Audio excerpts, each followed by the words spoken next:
Hey everybody, welcome to another Community Spotlight. This week we are talking to Caren Lloyd Wallace. She is a rock star, all things go-to, dogs and people. I do it all. So hi, thanks for being here. Thank you for having me. You want to tell us who you are and what you do? Okay, as Megan said, my name is Caren Lloyd Wallace. I am a trainer groomer. Okay.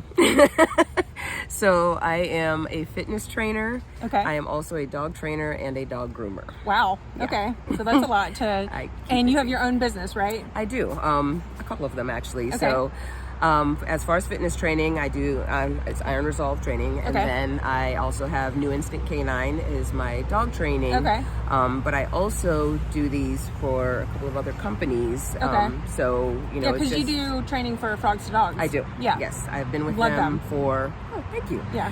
Been with them for I think it's 12 or 13 years at this Oh my point. gosh! So wow. yeah, when I was know first, starting out with training, I started working with them, and just I wanted to work with the aggressive dogs and stuff like that, because you helped me. they're thank you.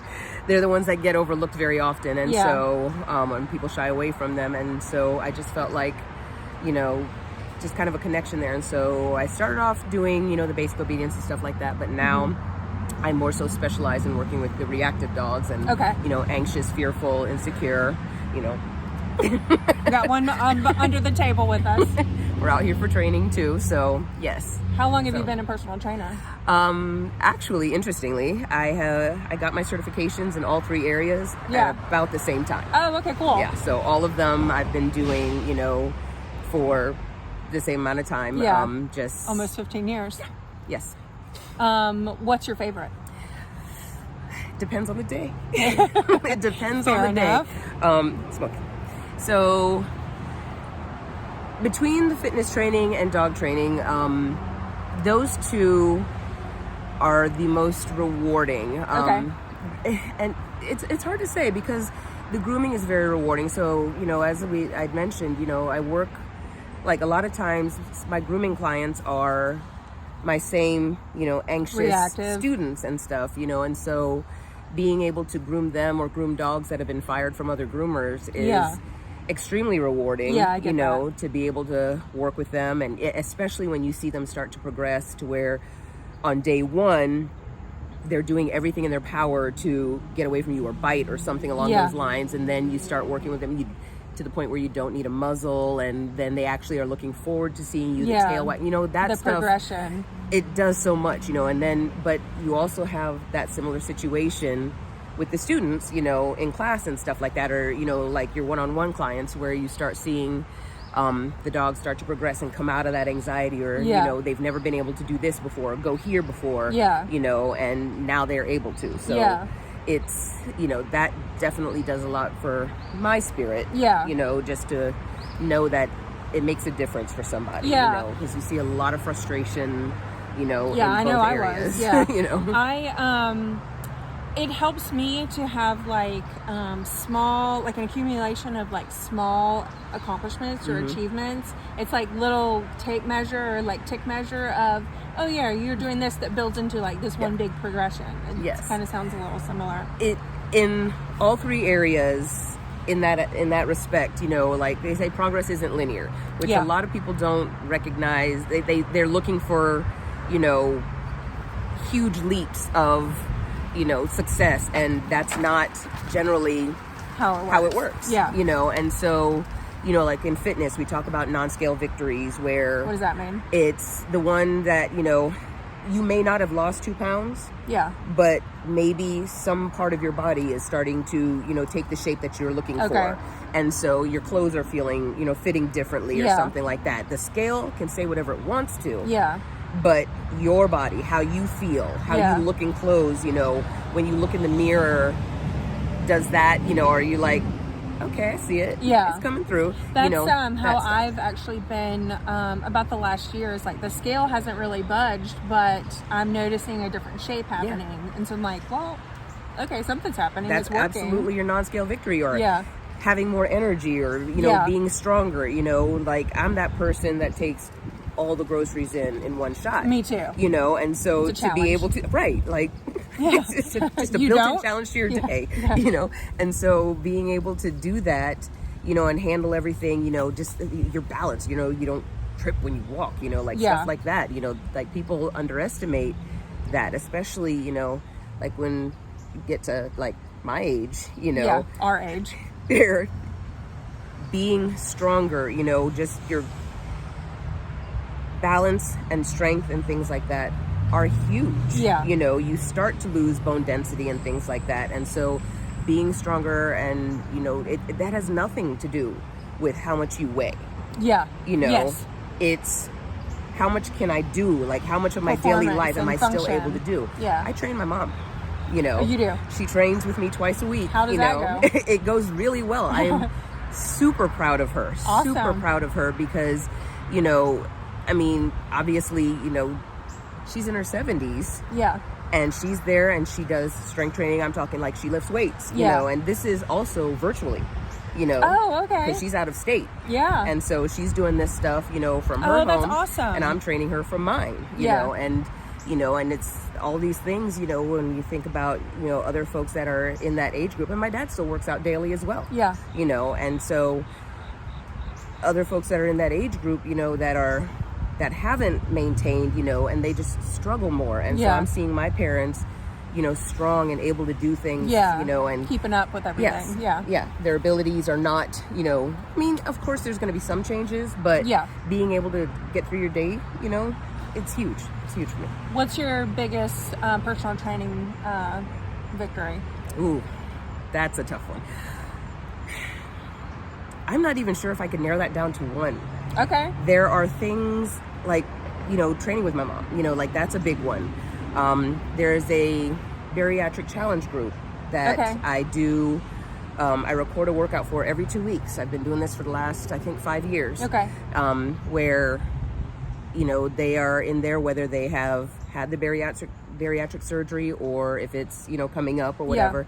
And, you know, it's at their pace, you know, they could do that, but just being there, being able to provide them, you know, with that, you know, and the way it's done is it's scaled to, Meet you know, them whether where they are. this is day one or whether you're advanced, if you want to do this with weights, so, you know, Okay. being able to provide that for them, you know, like that, those are the things that are huge to me, you know, Yeah. seeing where even if I have a client who hasn't lost, you know, like 40 pounds, you know, Yeah. in 10 minutes, because, you know, that's, you know, me too. here's a 10-minute weight loss challenge. You can lose your left side. But when, you know, they come back and they're like, I remember on my first day, Yeah. I couldn't do this. Yeah. You know, you're like, hey, Karen, do you remember when I couldn't do this? And they just do that. And I'm just like, I do remember that. You know, those are my victories. Yeah. You know, and it sounds cheesy, Yeah. I guess, you know, because like, oh, everybody's, but it really is. It's what I do. Like, each of the things that I do and who I gear it to, that's kind of the driving thing behind it. Yeah. You know, that when you woke up this morning, maybe you didn't have that, but when you go to bed tonight, you do. Yeah. It sounds like you have a really good and healthy sense of responsibility for yourself. I mean, you're taking on these 3 different like roles that you are managing all yourself, and then creating transformations in other beings, right? Like, I don't know, I like that. I like that. you're welcome. I like that description. Thank you. So you do a lot of training for frogs to dogs at Legacy Park, right? Yes. How long have you been at Legacy Park? I think we're coming up on a year now. I probably, my students were probably the ones to blame, but you know, because they tend to be very vocal, you know, my class in particular, Yeah. being the reactive class, more vocal and whatnot. So there's a lot of residential areas around the actual facility, and so it's not always, Yes. you know, practical on a Saturday morning to have barking dogs there. So just to be able to have a place for our groups, you know, not just mine, but all the other ones Yeah. as well. You know, we, you know, partnered with Legacy Park because they have space that we can Yeah, use on a it's a great Saturday park. morning. Yeah. It is nice, you know, and change is always, you always wonder about that. I'm sorry, I have a tendency to lean. You wonder, like, okay, how is this going to go? But it's actually worked out really well to have that space. You know, we have what I call pop quizzes, you know, Okay. because people will just wander up, you know, and so like with my class in particular, it's like, okay, well, now how are we going to handle this? Because that's one of the main things, you know, that we focus on. Like, it's going to happen, whatever this is, you know, a dog walking up or, you know, it's going to happen. And so how do we deal with that? Yeah. So, yeah. So what motivates you personally, and then how do you motivate other people? It can be a little tricky question. How do I motivate myself? I mean, you're a self-starter, clearly. I very much am. And so in the fitness aspect, one of the things that I firmly believe in is that motivation is the spark, but discipline is the fire. Yes. Oh, I feel that.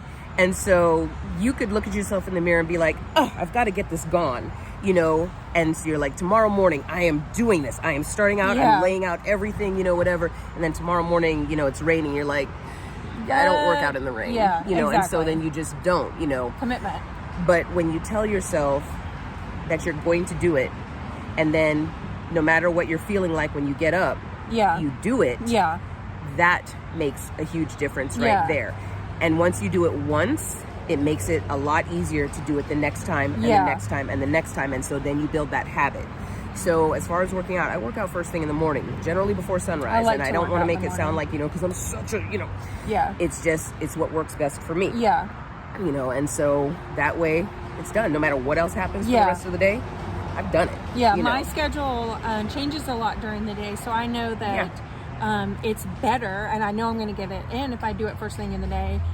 However, my energy level is highest in the later afternoon. So it's like a whole balancing act, and I have intentions, but you know, don't have the dedication to get up every morning and do it. Without going into cliches, you know, finding that why, you know, or until you get that momentum going, you know, that's a big thing. Like, I know, you know, later in the evening, because of injuries and stuff that I've sustained over the years, by that point of the day, being on my feet all day, I hurt. Yeah. I'm not going to get my best workout in the afternoon. Yeah. So I'm going to do it when my body is, body's still waking up, but still. Yeah. You know. And then to answer the other part of your question, as far as motivating, you know, my clients and students, I tend to be very flat in one sense, just like direct in that sense. And then, you know, I also, you know, and so I want in different aspects, and it shifts a little bit between the three, but I want to let them see how, you know, like, okay, like you said, small incremental wins that lead to a bigger one. Yeah. And so being able to point that out, like, did you even just notice what you just did or how you just did that? Yeah. You know, because once you see that, then you're like, I hadn't thought of that. And it's like, okay, now pause and think about how many things you probably didn't notice that you're doing really well. Yeah. You know, and so it's like you're already doing it. Yeah. You know, it's almost like you already have that momentum and you didn't even realize it. Yeah, exactly. You know, giving and so, yourself a credit. Yes. Where, you know, things that you are now taking for granted, almost.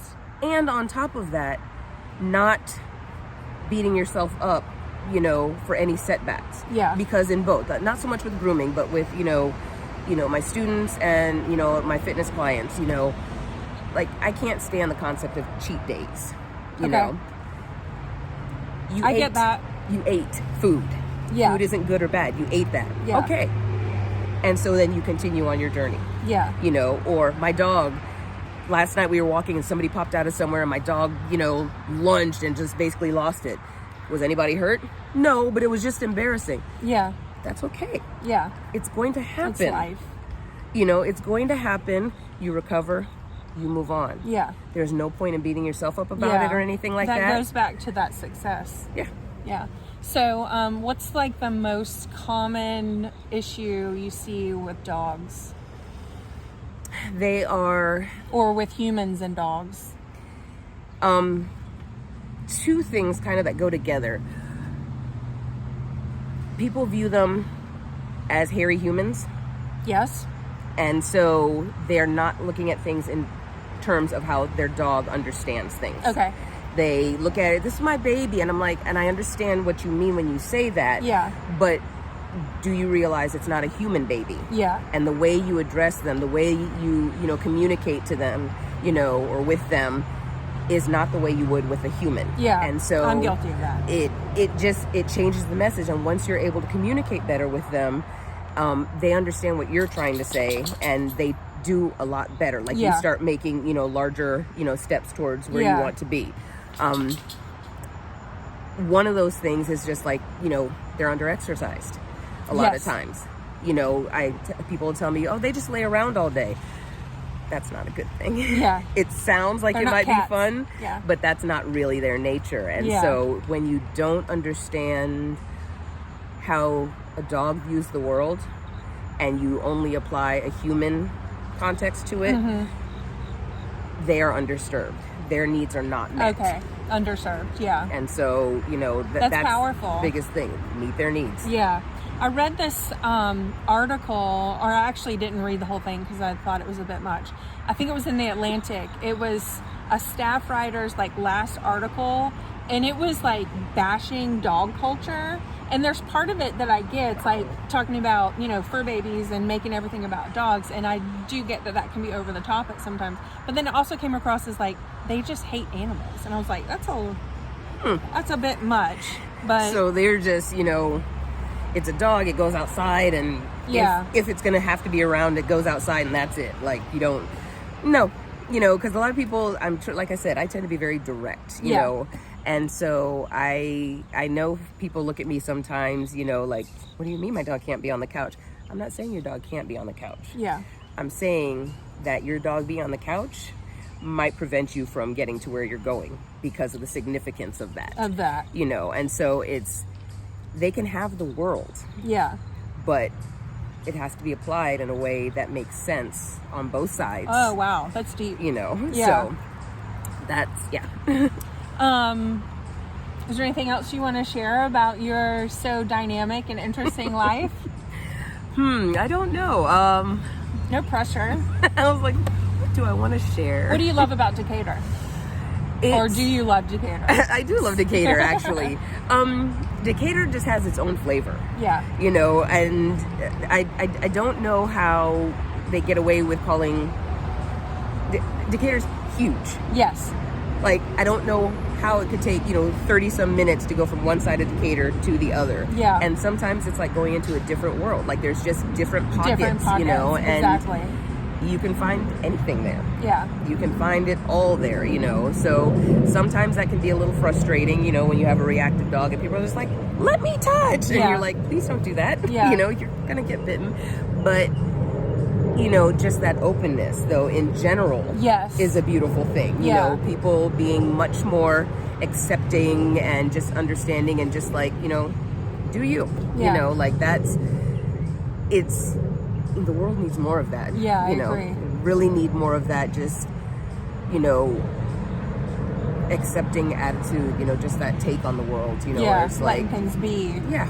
Or letting people be who they are. You're over there and you're doing your thing. I'm over here. I'm doing my thing. It's not the same thing, but it's okay. And we can coexist. Right. I don't have to hate you because of that. Yeah. That's part of the reason why I wanted to do take on these videos and doing interviews is because we have gotten as a society so divided and separated.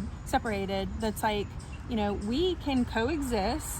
And there are things that we have in common, and we can meet people at that level, and then have great conversations. Yep. People rehumanize each other because, and obviously politics, especially coming up to an election year, that's a big one. But a lot of people feel like because you vote this way and you vote this way, we can't have a conversation. Yeah. And I'm like, no, I'm not rabid about my political beliefs, to where I feel the need to fight you over this. I can get passionate about things, whatever, register to vote and please vote, but being passionate about something doesn't mean I hate you. Yeah. It doesn't mean that we can't be friends and stuff like that. It doesn't mean that we have to be, secretive about what we believe in because Yeah. for fear that, you know, you're going to lose friendships and stuff like that. Yeah. That type of mentality needs to go away, Yes. you know, and, Yeah. you know, so that we can actually have conversations and hear Yeah. what somebody else is actually Yeah. saying. You know, this is my experience, you know, and it's going to be it different, might be different than yours, but you we know. can coexist together. But and- when you listen to it, you're like, wow, Yeah, okay, I I have never a lot thought in of it common like with that, you, you yeah. know, but yeah, Yeah. exactly. Okay, cool. Well, I think that's it for today. Thanks so much for being here. Thank you. Thank you very much. It's a beautiful day out here, and I It enjoy is. talking with you. Yeah, I love being at the park. Okay, guys. Bye.